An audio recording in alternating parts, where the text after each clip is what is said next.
tere! See on siis video ülesannete näidislahendustega ja esimene ülesanne meil oli järgmine.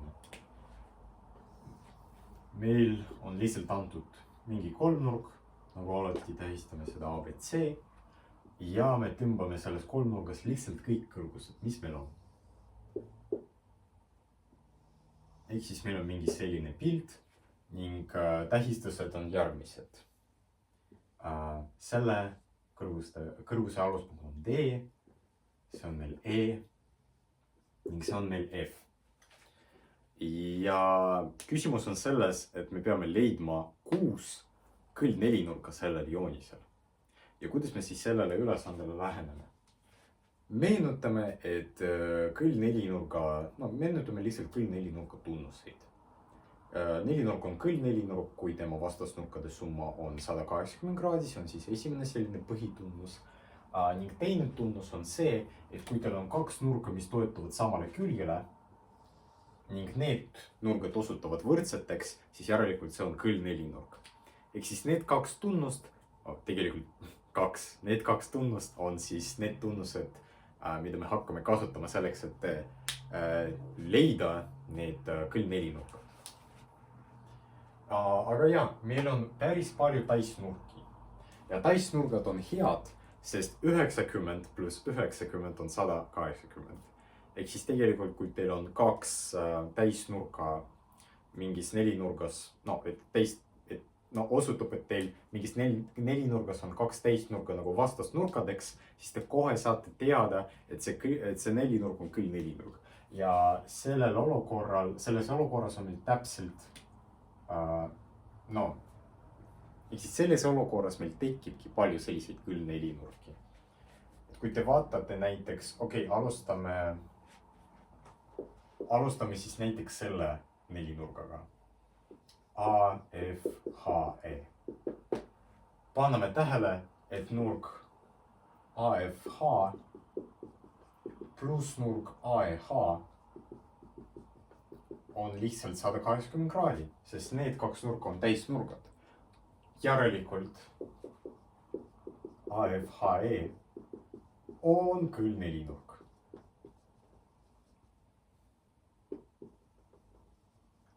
Ning samamoodi siis selle nelinurgaga DHEC.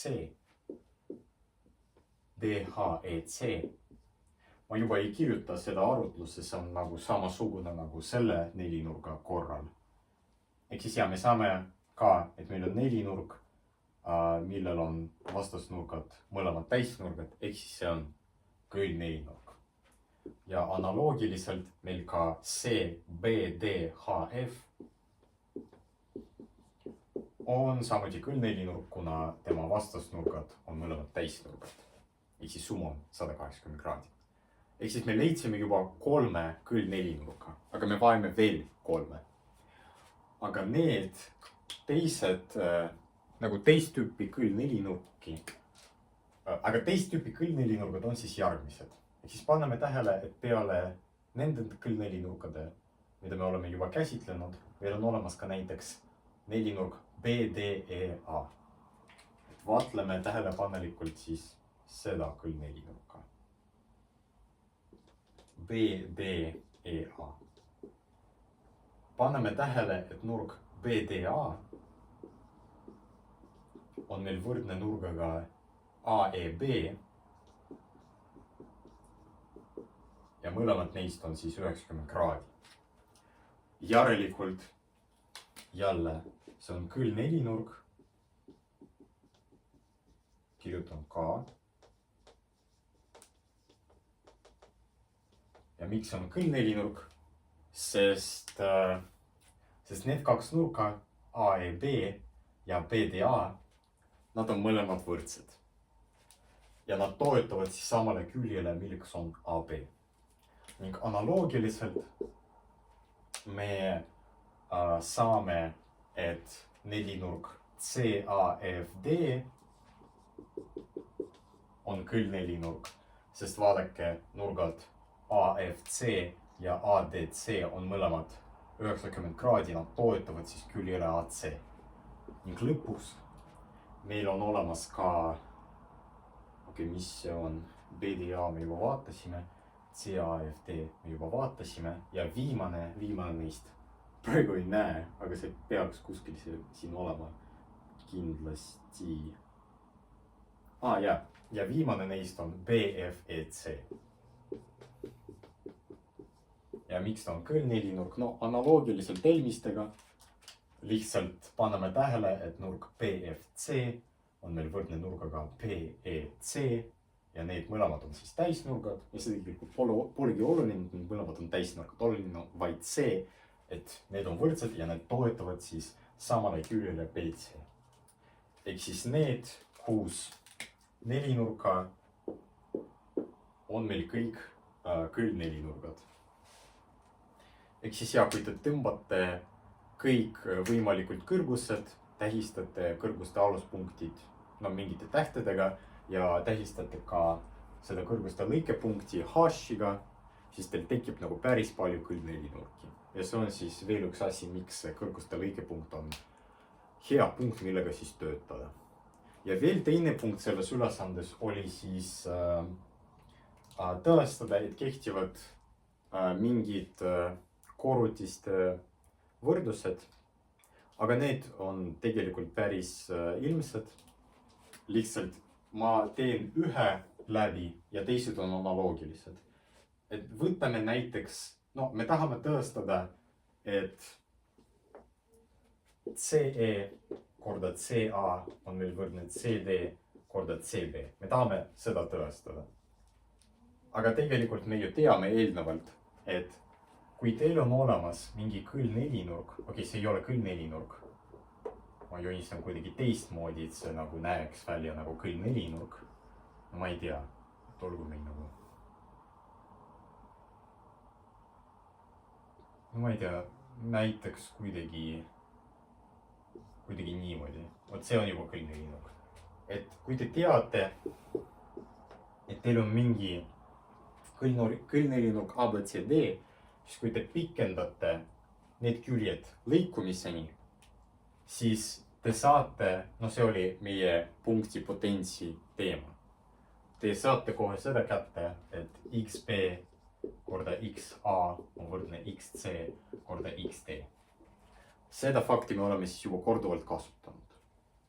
Ning kui te tähelepanelikult vaatate seda joonist, siis te näete, et BDEA meil oli küll nelinurk ja C on täpselt tema külgede, kuidas ma seda ütlen, et tema külgede pikenduste lõikepunkt.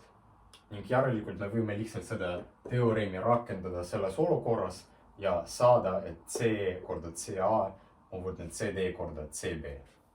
Ning kõik ülejäänud võrdlused on täpselt niimoodi tõestatavad. Ehk siis saate iseseisvalt veel harjutada. Aga te peate siis leidma mingid teistsuguseid küll nelinurki, et nende jaoks siis rakendada seda teoreemi. Ja siis viimane ülesanne tänaseks on siis selline, et meil on jälle kõik kõrgused tõmmatud ja me siis moodustame kolmnurga, mis koosneb kõikidest kõrguste aluspunktidest. Ehk siis kolmnurk DEF. Ja tegelikult osutub, et selle suure kolmnurga jaoks H on siis kõrguste lõikepunkt, aga selle väikese kolmnurga jaoks me peame näitama, et H on нуркополитая lõikepunkt. То есть для большого треугольника высоты пересекаются в ортоцентре, то есть в точке пересечения высот. А если мы образуем такой треугольник из оснований высот, то для него вот эта точка H на самом деле является точкой пересечения биссектрис. То есть вот такой вот достаточно необычный и неожиданный факт. Ehk siis kuidas me seda hakkame näitama? Ma näitan ainult seda praegu, et nurk EFDH on võrdne nurgaga EDH. Tegelikult teiste nurkade võrdused te saate iseseisvalt siis teha samamoodi, nagu praegu siin teen. Ja, ehk siis kuidas meie eesmärk praegu on näidata, et nurk FDH on võrdne nurgaga EDH. Kui me seda näitame, siis me kohe saame kätte seda, et HD on siis nurga FDE nurgapoolitaja. Ja kui me teeme analoogise arutlusega teiste nurkade jaoks, siis me saamegi, et kõik need lõigud EH, FH, HD on nurgapoolitajad. Järelikult need nurgapoolitajad lõikuvad siis, nurgapoolitaja lõikepunktis. See on siis meie tõestuse idee, et lihtsalt üritame näidata, et see on meil lihtsalt nurgapoolitaja. Ja teeme seda kasutades nurkade arvutamist. Me tahame seda nurka, tähistame nurka FDH alfaga. Ja me tahame jõuda siis selleni, et see nurk FDE on meil samuti alfa. Ja kuidas me seda teeme? Esiteks me ju eelmises näites tõestasime, et meil on siin palju kõlneliinurki. Et näiteks meil BDHF on kõlneliinurk. Ma kirjutan, kuna takak BDHF on kõlneliinurk, siis me saame, et nurk FDH on võrdne nurgaga FBH ja võrdne alfaga. Miks need kaks nurka on võrdsed? Sest me teame, et meil BDHF on kõlneliinurk, seega kõik nurgad, mis toetuvad samadele kaartele, on võrdsed. Ning seega kõik nurgad, mis toetuvad kaarele FH, peavad ka olema omavahel võrdsed. Kuna meil on juba nurk alfa olemas, mis toetub siis sellele kaarele, siis teine nurk FBH, mis toetub samale kaarele FH, peab ka olema alfa. Aga nüüd, kuna me juba vaatleme mitte seda väikest kõlnelinurka, vaid suurt kõlnelinurka AEDB. Kuna AEDB, me ka varem oleme juba tõestanud, et see on kõlnelinurk. Kuna AEDB on kõlnelinurk,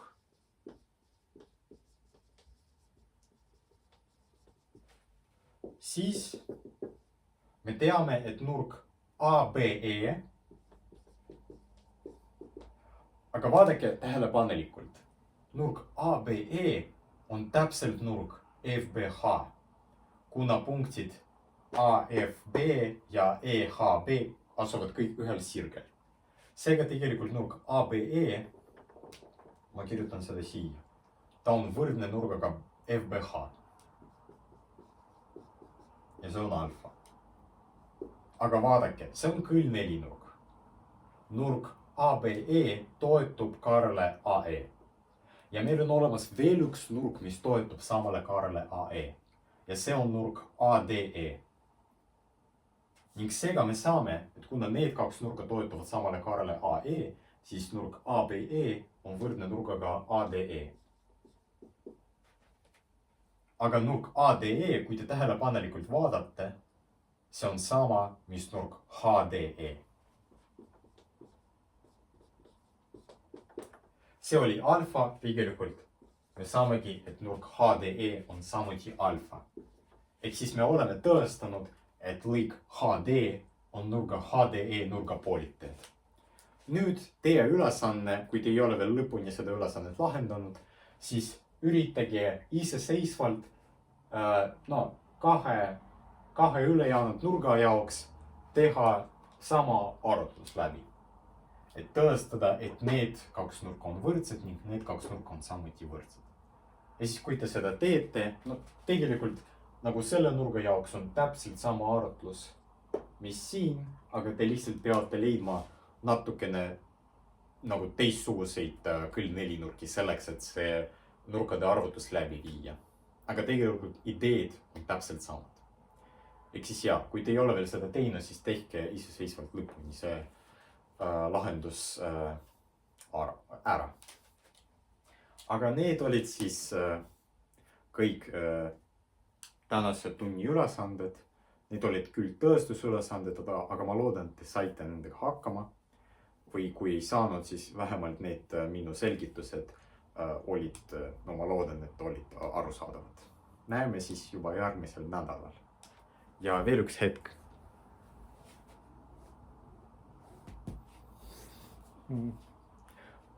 Toredat päeva jätku teile ja minu kass Rodrigo ka soovib teile väga toredat päeva.